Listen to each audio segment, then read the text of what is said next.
Magandang araw po sa inyong lahat. Isang pinagpalang araw, everyone. Kumusta po kayo?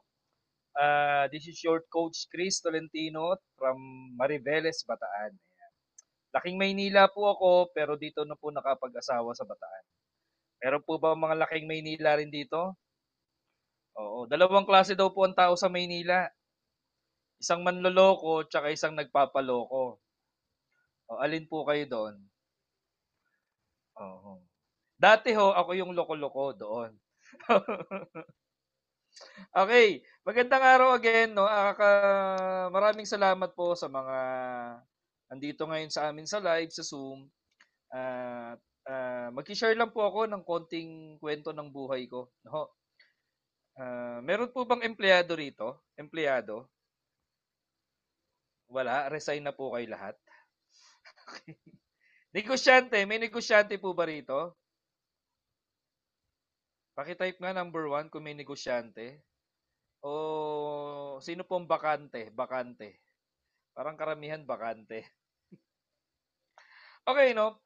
Alam nyo, bakit ko tinatanong? Matagal akong empleyado eh.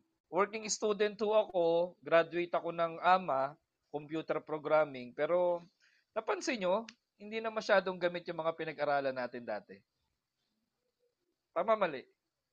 Oo, dati kaya yun ang in-enrollan ko kasi in demand ng computer. 'Di ba? O ngayon, nagagamit pa ba yung mga Turbo Basic, Turbo Pascal? Baka hindi mo na alam yun. 'Di ba? Ngayon, puro AI na. Hindi nga, hindi ako against sa employment, pero marami ron, hindi natin masyadong napakinabangan ngayon. 'Di ba? Pero ibang-iba pa rin pag nakatapos ka nga rin naman ng pag-aaral. 'Di ba? Pwede kang ma-promote sa trabaho. Pero iba yung labanan ng totoong buhay eh. Sinong agree pag pamilyado ka na? Pag empleyado ka, madalas kulang. 'Di ba? Sino naka-experience nakasanla ATM? Unless nasa magandang posisyon ka. Gets? No? Tapos, ah, kulang eh. Kulang yung kinikita. Naging merchandiser ako.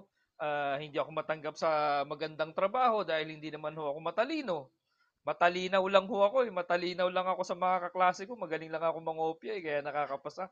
Masipag lang pumasok. Pero yung talagang academic, pagka English, Science, Math, pag kailangan ko mangopya para pumasa. Ang kaya ko lang sagutan ng talagang alam kong papasa ako, Pilipino tsaka values eh. Totoo yan ha, hindi yan biro. Pero ang focus ko noon, pag nakatapos ako ng pag-aaral, makapag-abroad.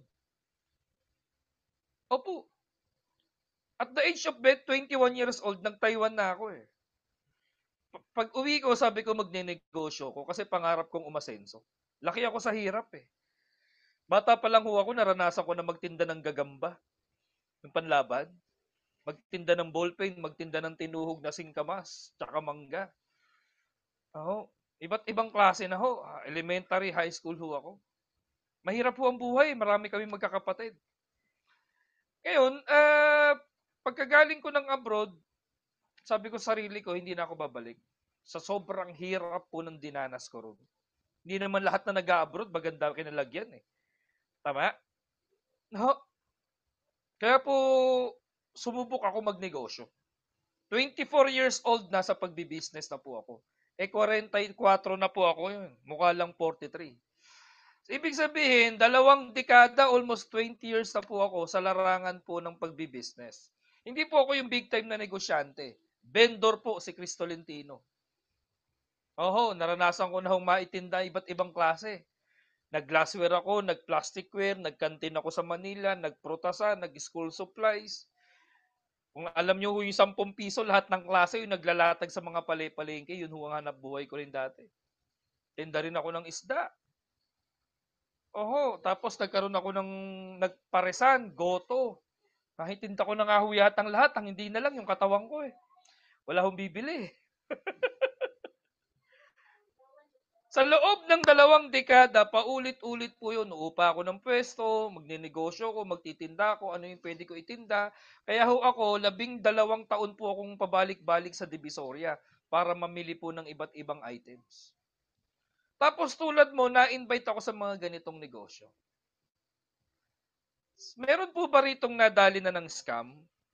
Na biktima ng mga scam panis? O yung mga scam na kumpanya? Mga investment?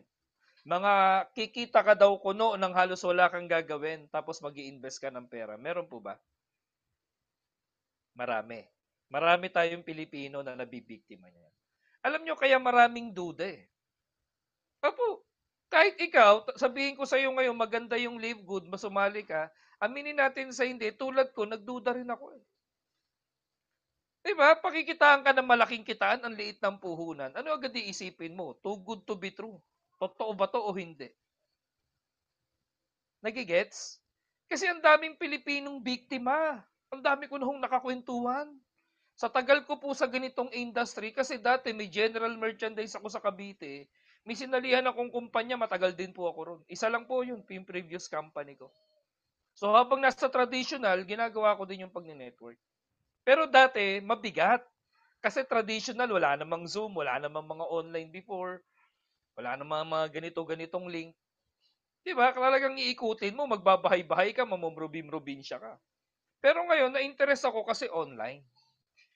Tapos, kaya ako na-interest sumali kay Live Good. Nung na-invite po ako, 800,000 na yung members. Sabi ko, ba't ganon? Anong meron sa kumpanyang ito? Wala pang isang taon, mag-iisang milyon na yung kasali. Doon ho ako na-amaze. Doon ho ako na-interest. Na-research ko po lahat na product, marketing plan, sino may-ari, everything. Tapos yung right timing. Sabi ko, kauumpisa pa lang eh. Hindi ka ako dadami ng 1,000,000 ang miyembro dito kung walang magandang mangyayari kay Live Good. Agree? Kasi wala naman nakagawa po nun eh. Madalas po, yung mga traditional MLM, 10 years siyang bago nag 1 million. 10, 15, 20 years. So there's something dito kay Live Good na sabi kong puputok. Kaya inaral ko po siya. So, nakilala ko si Live Good, pares vendor naman ho ako. Tulad mo, wala rin akong toras. Tulad mo, hindi ko rin to linya. Tulad mo, busy rin akong tao. Tulad mo, nagdududa rin po ako. Kaya nga sabi ko sa iyo, naiintindihan ko po kayo. Yun nga lang, ang katwiran ko, kung hindi ko susubukan, hindi ko malalaman. Eh nakita ko walang butas eh. Legit.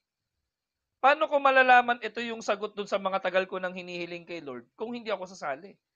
Kasi lahat naman po tayo nagdarasal, tama mali.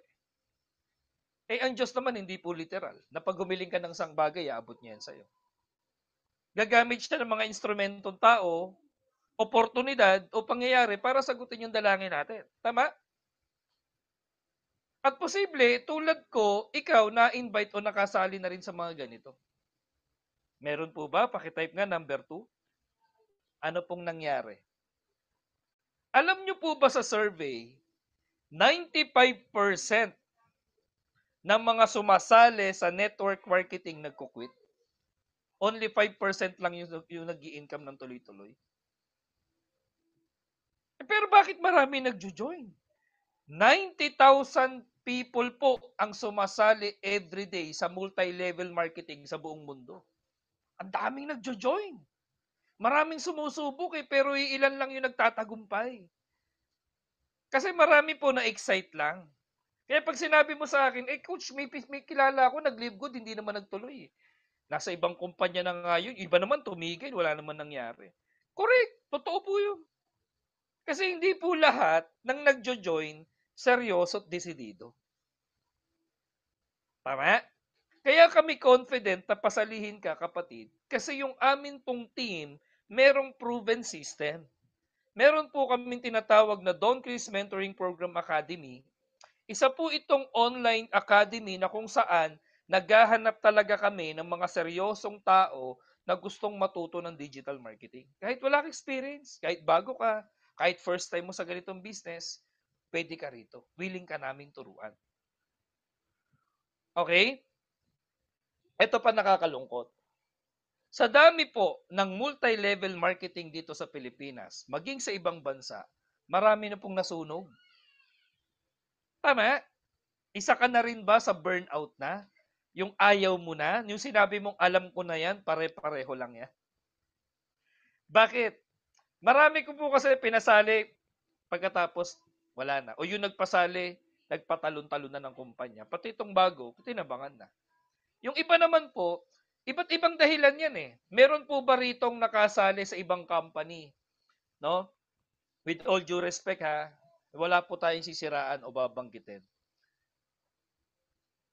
Yung merong bentahang mura na nagaganap. Meron?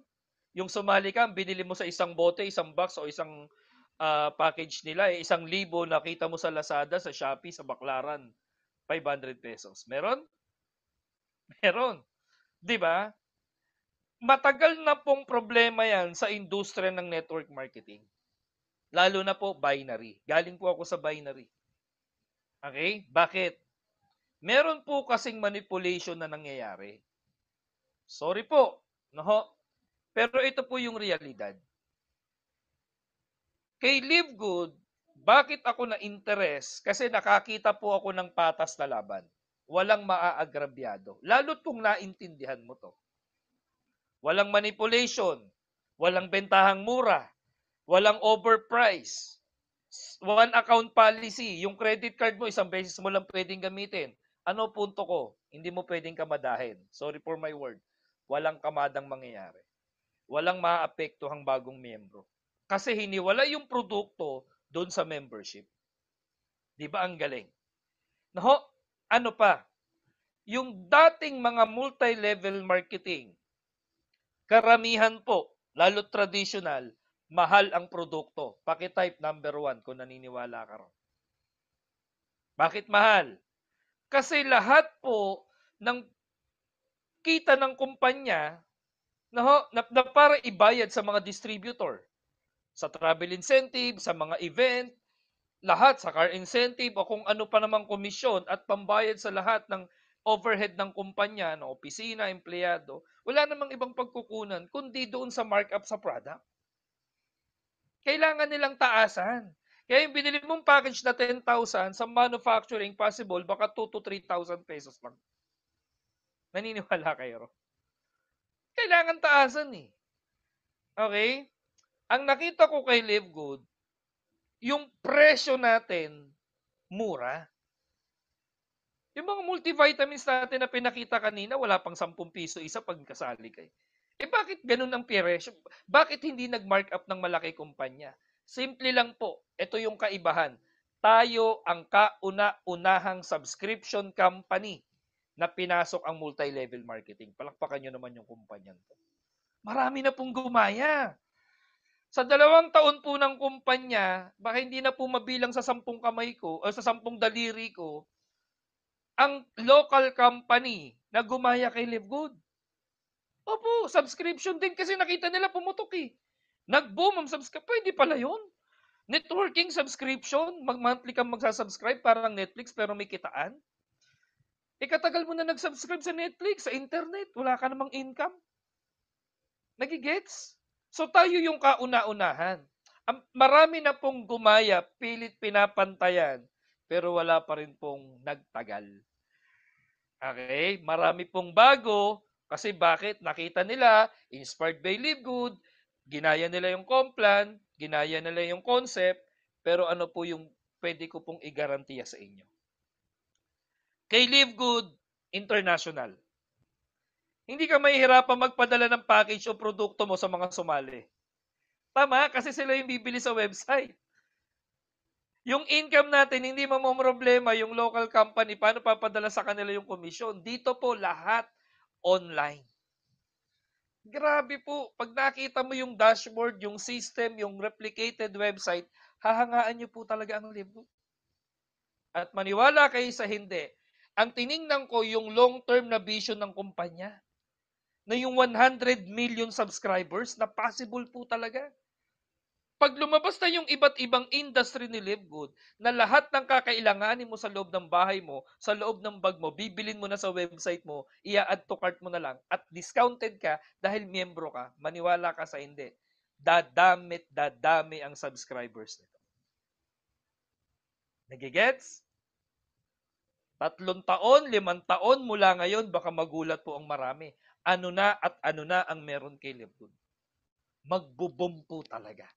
At ito po, sa mga hindi pa kasali, bago ko matapos. Ayon po sa pag-aaral, mahigit 800 Pilipino, 800,000 po ha.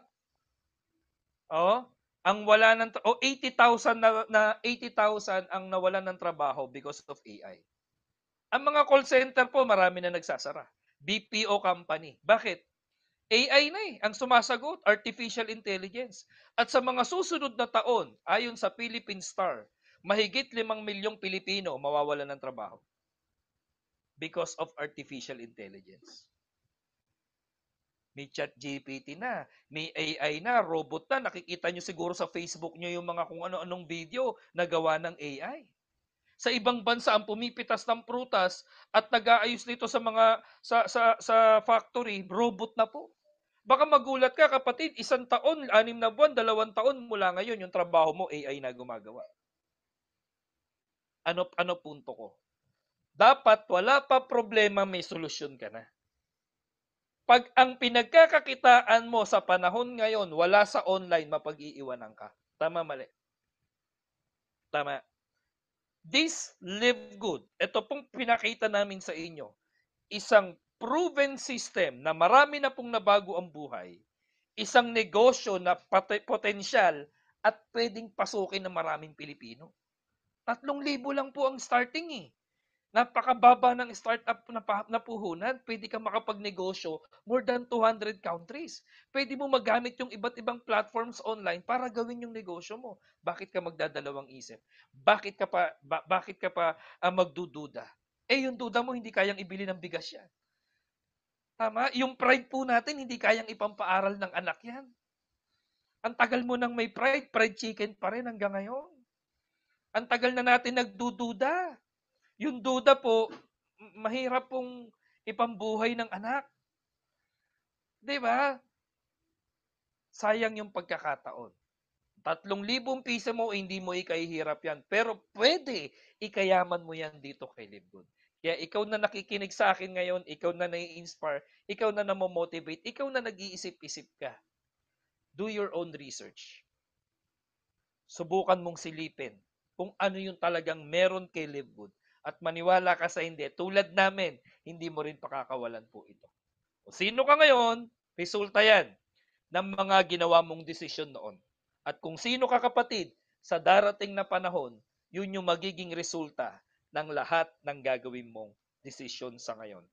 Lahat po tayo patanda, hindi po tayo pabata. 95% ng Pilipinong tumanda, naging senior citizen, nakaasa sa gobyerno o sa pamilya niya. Yung kanyang naipon, napunta sa ospital, doktor, gamot. Napakarami pong tumandang wala. At ang hirap pong tumanda na walang sariling pera na lagi ka nang hihingi. At nakakasama ng loob yun pag hindi ka nabigyan. Only 5% ng Filipino na tumanda ang financially stable. Nang hindi nakaasa sa anak, hindi nakaasa lang sa pensyon sa gobyerno. Ikaw ngayon ang mamili. Pagpasapasahan ka pagtanda mo o pag-agaw-agawang ka kasi nagawa mong kumita habang malakas ka pa. Ng residual income na kahit nagtatrabaho, kahit nagbabakasyon ka, kahit may sakit ka, kahit nagre-relax ka, kumikita ka kasi merong leverage yung negosyo mo dito kay Live Good. Sana po nabuksan ko yung isip ng marami sa ating mga Pilipino. Ako po si Coach Chris Tolentino, isa po na pwedeng makatulong sa iyo pag ginawa mo tong negosyo. Maraming salamat po. Sa Diyos po ang papuri. Glory to God. God bless everyone. Thank you so much, DMPA family. God bless.